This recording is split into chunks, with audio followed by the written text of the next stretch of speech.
Catherine Bernardo nagbigay ng pahayag sa kanyang pinagbubuntis at kung gaano ito kasaya.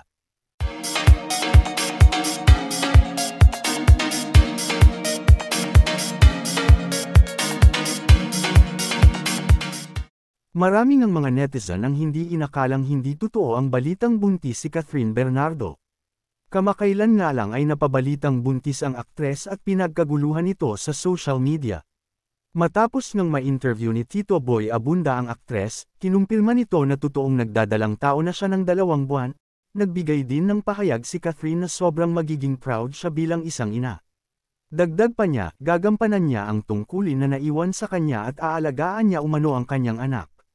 Maraming natuwa at pinagkaguluhan sa social media ang pahayag ni Catherine Bernardo, at sabi pa nga ng fans niya ay susuportahan daw nila ang aktres dahil pinapakita nito na talagang tanggap na niya ang pagiging isang ina. Samantala, tila walang kibo si Daniel Padilla sa balitang ito na parang tuluyan ng kinalimutan ang aktres na dati niyang kasintahan. Sa kabilang panig naman, inaantay pa din ng karamihan ang sagot ng aktor na si Daniel Padilla kung ano ang masasabi niya sa balitang ito.